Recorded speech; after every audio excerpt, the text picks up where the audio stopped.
Parthenia Jenkins is an independent contractor for the Central Intelligence Agency. She never shows up on any government payroll and is simply known as CH1000230000A1098222346, her offshore bank account. Her newest assignment will change her life when a computer program used by the United States leads to a security breach. A security breach Parthenia Jenkins will not be able to recover from. The agency made the assignment clear. There were more than a dozen large American corporations funneling money into black market oil transactions in foreign countries. Even though the money was reported to the IRS on the corporation's annual tax returns, the transactions were against U.S. sanctions. The CIA wanted these transactions stopped. Legal channels were too time-consuming and much too public. It was easier to call someone like Parthenia Jenkins, an established independent contractor for the agency. The matter would be handled in a discreet manner with manageable results. The U.S. government never requested a certain outcome. Deniability was important. Independent contractors who understood exactly what to do were called back for more assignments. Parthenia Jenkins was on her 14th IC contract with the U.S. government. Each time she took an assignment, she'd become someone new. Parthenia would lose a little more of herself on each assignment. Parthenia never wanted to admit the emotional stress of working undercover. No one department within the government knew how many contracts she performed in a year. Different departments within the CIA required her services for different reasons. The rumor was she was a hit woman. However, it was common knowledge that not all her cases ended in accidental deaths.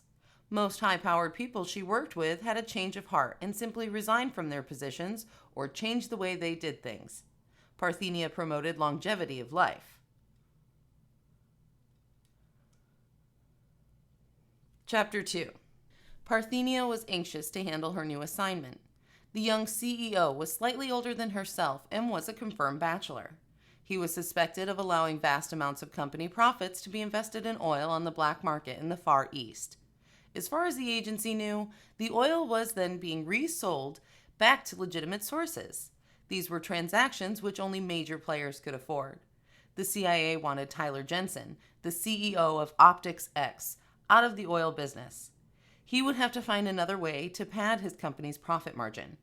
Although it was the companies financing the deals, it was usually the CEO's deferred income that was used for these types of investments. After some discussion, it was determined Parthenia would be introduced to the handsome Tyler Jensen as a financial planner for the very wealthy. Parthenia felt this to be an acceptable cover to get her foot in the door. For sure, being a wealthy and sexy female financial planner wasn't her cup of tea. However, she would make the cover work. Standing at 5 feet 9 inches with baby blue eyes and dark hair, Parthenia was considered attractive. Her work is what she lived for. It took her 3 months to prepare for the job. During these months, she mentally became one with the famous CEO. She studied his company's financial records, reviewed his personal information, family history, his college transcripts, and watched his slender yet attractive boyish style in videos. Parthenia lived, ate, and breathed Tyler Jensen for 3 months.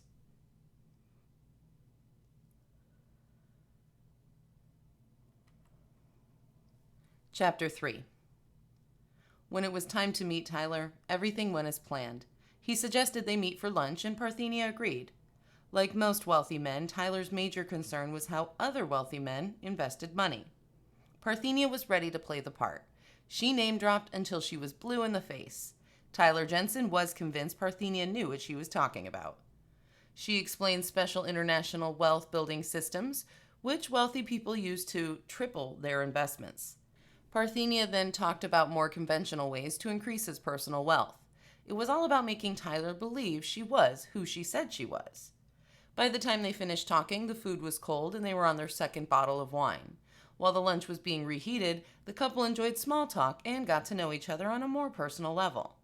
The upscale restaurant was very private, and the round booth seats with soft brown leather extended at least a foot above their heads before curving downward to create an illusion of total privacy. Tyler listened to Parthenia's every word. He wanted to implement her suggestions as quickly as possible once his attorney approved the paperwork. Parthenia was elated and could not avoid asking why he was so anxious to change his investment options when it came to his personal income. He explained the company's attorney had all but shoved international investment options down his throat, and he felt obligated to comply because of all the hard work they'd put into taking his company public. He confirmed what Parthenia secretly knew. Most of the CEOs had no real understanding of how their company was earning substantial profits outside of the product or service the company provided. Most CEOs were genius in their field, yet had little time for personal finances. Men like Tyler trust the corporate law firms that seemingly take them from the office in his apartment to Wall Street. However, Tyler took his personal attorney's advice and met with Parthenia. He appeared willing to follow through with her suggestions. Parthenia was cautiously elated and wanted to seal the deal even before the papers were drawn up. She knew she needed to be careful. Moving too fast could cause Tyler to pull back. "What are you doing this weekend?" Tyler asked after a moment of silence. "I don't have any plans," Parthenia replied. "Well, join me for a short trip." Parthenia asked, "What shall I pack?" Tyler thought about it for a moment and responded in a low, sexy voice. "Bring a change of clothes, a passport, and a swimsuit. Arrive at my office at 6:00 p.m. and a car will take you to the airport." Tyler Jensen then left the restaurant after giving the driver instructions to take Parthenia back to her hotel in downtown San Jose. Parthenia felt like she and Tyler had a special connection. She didn't realize it, but this would be the last time she and Tyler would ever share lunch together. Parthenia spent the rest of the afternoon getting a manicure, facial, and wax job at the hotel. She prepared her body and her mind for her getaway with Tyler. Showing up at the front lobby of Optics X at 6:00 p.m. was not a problem.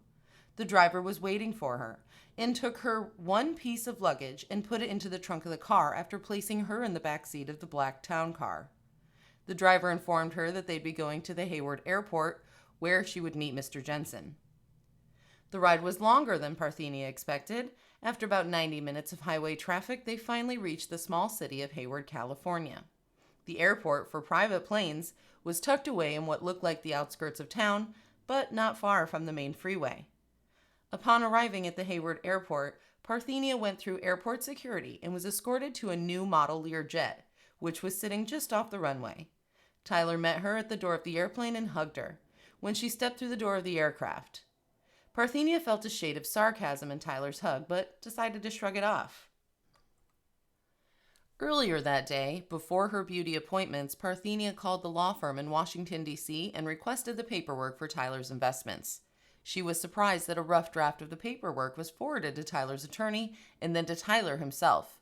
Parthenia knew the law firm was efficient, but this was more like clockwork. She made a mental note and remained focused on the job at hand. As the plane was preparing to take off, Tyler reached over and kissed her softly on the lips. Parthenia felt like a high school girl getting her first kiss. As the jet lifted off the runway, she felt a tingle all over her body, mostly from the implications of the romantic getaway, and the fact that she had a romantic connection with a man she'd only met earlier that day. When Parthenia inquired about their destination, Tyler replied, "It's a surprise." There was that word, surprise. Parthenia experienced years of success because of self-discipline and no surprises.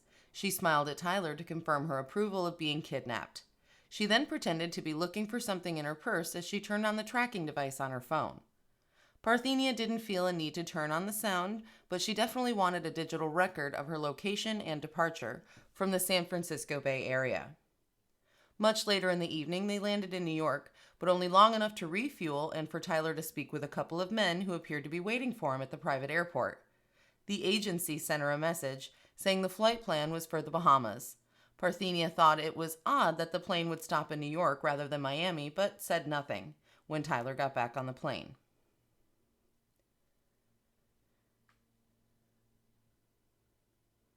Chapter 4. Not long after the plane lifted off for the second time, the couple landed at the international airport in the Bahamas. The night was beautiful. The stars could be seen clearly in the heavens. The night air was warm enough for comfort, yet included a slight breeze from the sea. Parthenia was escorted to the hotel alone. Tyler was involved in an international conference call and was scheduled to join her later.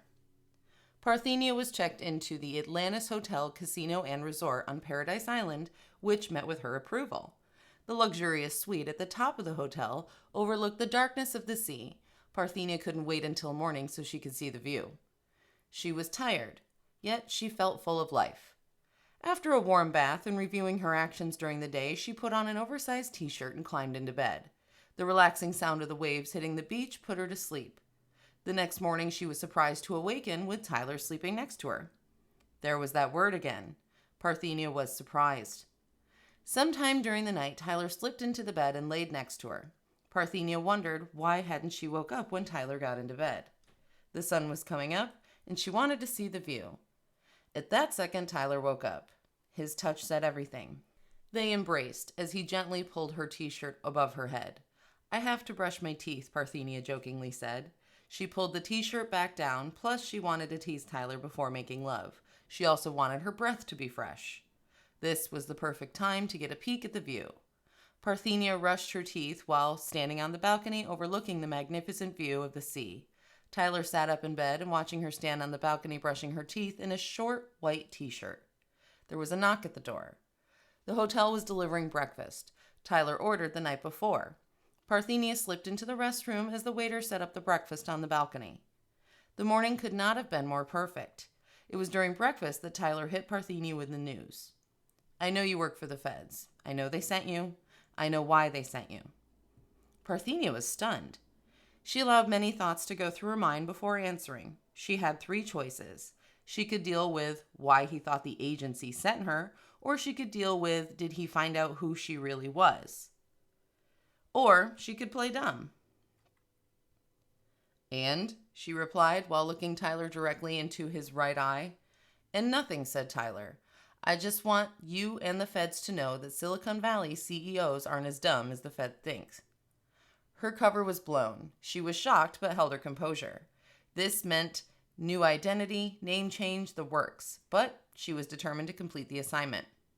Parthenia quickly responded, "Then why did you invest in black market oil?" Tyler leaned his head to the side as if not to understand and then spoke slowly. "I didn't know I invested in black market oil." Parthenia saw her opportunity to justify herself rather than following the conversation to learn why Tyler thought she targeted him. "Are you in the habit of investing without knowing all the details?" Tyler looked at her for a long moment before he asked her if she wanted to go down to the beach or sightseeing. Parthenia's answer was point blank. "Neither. I want you to answer the question, and then I'd like to finish where we left off this morning." Tyler's response came as another shock to Parthenia. "I'm not in the habit of making love to murderers." Parthenia's response was quick. "I'm not a murderer. I'm a trained killer who has no intentions of harming you."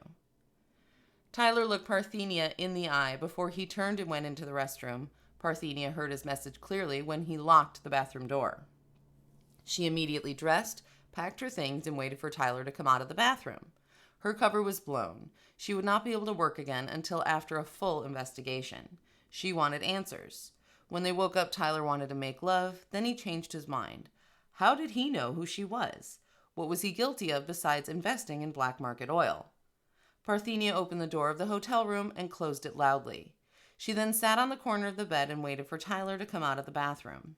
Several moments later, Tyler peeked out of the bathroom to see Parthenia sitting there with her legs and arms crossed, waiting to talk.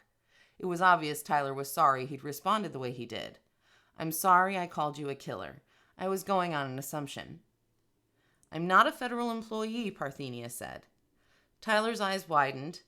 "You don't work for the agency?" he asked. Parthenia's training allowed her to be somewhat honest without revealing details, unlike CIA operatives. "No, I'm an independent contractor. The agency doesn't kill people, they collect information. Who told you that I worked for the feds?" Tyler understood he'd said more than he should have. "You better leave. Can you get back to the States on your own?"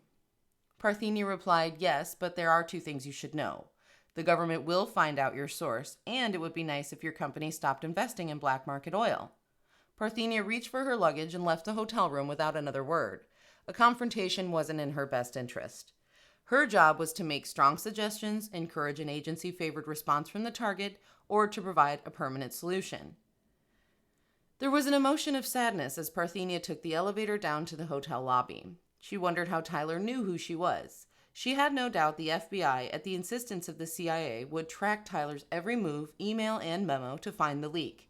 She'd hoped for more in her encounter with Tyler. Instead, he would be silently investigated for knowing too much. Of course, she would inform the CIA that Tyler didn't know his company was investing in black market oil. And of course, the government would find out what else his company was doing. Another IC would take over the job. The new IC could come in the form of a maid, a maintenance man, or even a dog walker. She only hoped Tyler Jensen would make the right decisions.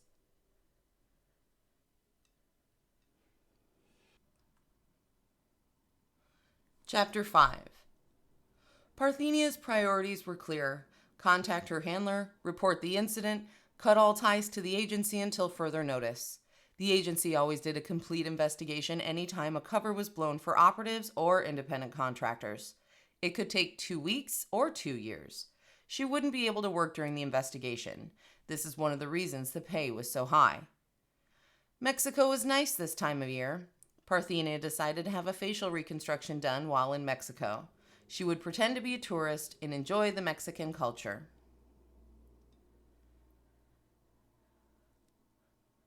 Chapter 6. 10 months later, the Heartbleed security leak went public. It took the agency 10 months to learn how Tyler Jensen found out Parthenia's identity. He, or someone in his office, hacked into the database system for classified government contractors. Operation Heartbleed provided a backdoor into some of the most complex software programs on the internet. People like Tyler Jensen had the knowledge to hack into any government or corporate database that used the Heartbleed program. It was determined Operation Heartbleed helped to facilitate the leak in Parthenia's identity. The general public was informed of the Heartbleed security breach, but was never told of the seriousness of the breach. It's believed the knowledge of Heartbleed was a hidden fact in select groups for months, if not years, before it was publicly revealed.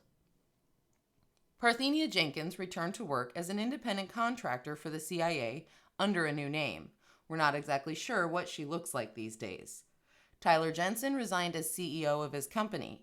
He's been seen around town with a new girlfriend. No one seems to know much about her, except that she spent the last year in Mexico. If you enjoy the short stories created for Sandy's YouTube channel, please subscribe and hit the bell to be notified when new audiobooks are uploaded.